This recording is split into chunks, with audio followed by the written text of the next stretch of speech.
বক্তব্য দেওয়ার জন্য অনুরোধ করছি।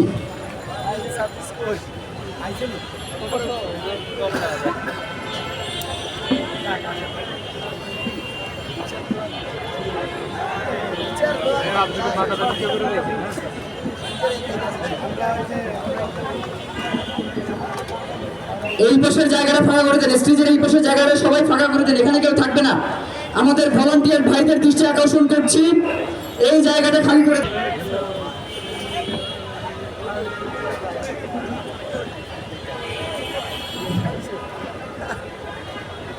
আজ এই শাহবাগের উন্মুক্ত মঞ্চে আমরা আবারও দাঁড়িয়েছি। জুলাই অভ্যুত্থানের 8 মাস পেরিয়ে 9 মাসে গিয়ে দাঁড়িয়েছি, কিন্তু সবচেয়ে দুঃখের কথা হচ্ছে আজ শহীদ পরিবার আহত যোদ্ধাদেরকে সাথে নিয়ে আমরা যে দাবিতে এখানে দাঁড়িয়েছি সেই দাবি পূরণ হওয়ার কথা ছিল 2024-এর ওই আগস্টে। আমরা আজকে অনেক কথা বলছি যে আমাদের আওয়ামী লীগ নিষিদ্ধ করতে হবে, তাদের কর্মসূচি নিষিদ্ধ করতে হবে, তাদের রেজিস্ট্রেশন বাতিল করতে হবে, কিন্তু আমাদের জায়গা থেকে এই কথাগুলো এই মঞ্চে আজ কেন দাঁড়িয়ে বলতে হচ্ছে? আজকে যদি আমরা এর পিছনে সরাসরি কারণগুলো দেখি, আমাদেরকে এই আওয়ামী লীগ নিষিদ্ধ না করার জন্য বিভিন্ন মহল কি কি কারণ দেখাচ্ছে, পায়তারা দেখাচ্ছে।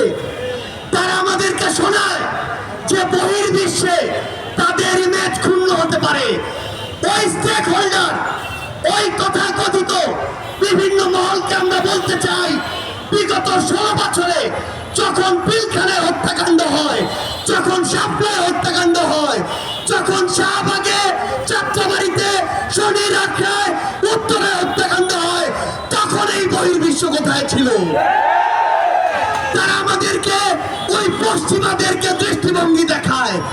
ওই পশ্চিমাদের দৃষ্টিভঙ্গি কোথায় ছিল যখন হেলিকপ্টার থেকে গুলি করে আমাদের ছোট্ট শিশুদেরকে হত্যা করা হয়েছে?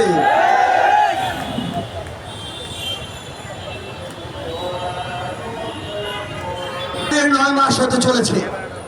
আজকে আমাদেরকে কারণ দেখানো হয় কিছু মহল থেকে যে যদি এই বাংলাদেশের আগামী নির্বাচনে আবার আওয়ামী লীগ না আসে তাহলে ওই ভারত কি না কি মনে করে বসে, যেহেতু ভারত আমাদের 3 দিকে আছে।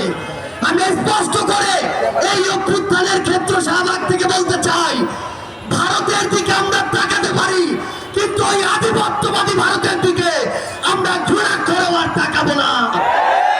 যেই ভারত এতগুলো খুনের হুকুমকারী ওই খুনি হাসিনাকে আশ্রয় দিয়েছে, সেই হাসিনাকে এই বাংলাদেশে ফেরত দেওয়ার পূর্ব পর্যন্ত ভারতের সাথে বাংলাদেশের সম্পর্ক স্বাভাবিক হতে পারে না।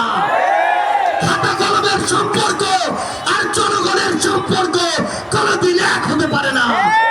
আমরা ভারতকে স্পষ্ট করে একটা কথা বলি, বাংলাদেশের সাথে যদি প্রতিবেশীর সম্পর্ক আগামীতে তারা দেখতে চায়, তাহলে যে সকল খুনিকে তারা ওই জায়গায় আরাম-আয়েশের স্থাপনা আবাসন দিয়ে রেখেছে, তাদেরকে বাংলাদেশে পাঠাতে হবে এবং বাংলাদেশের মাটিতেই তাদের এই বিচার হতে হবে।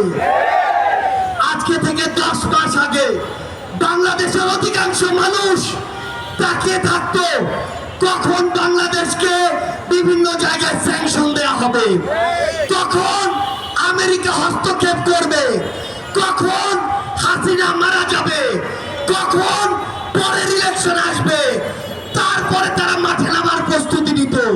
কিন্তু যেই ছাত্র জনতা রাজপথে নেমে জীবন দিয়ে এই খুনি হাসিনাকে দেশ ছাড়া করেছে, তাদের জীবনের এই যে হত্যাগুলো, এগুলোর বিচার হওয়া পূর্ব পর্যন্ত বাংলাদেশে অন্য কোনো কিছুর নাম নেয়া এই অন্তর্বর্তীকালীন সরকারের মুখে মানায় না।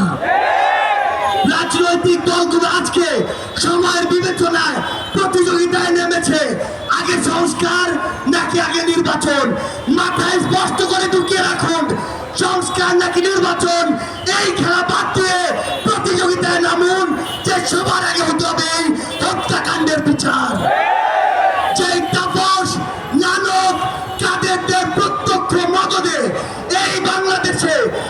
হাসিনার হুকুমে এবং ভারতের প্রেসক্রিপশনে এই পিলখানা হত্যাকাণ্ড হয়েছে, শাপলা হত্যাকাণ্ড হয়েছে, জুলাইয়ের হত্যাকাণ্ড হয়েছে।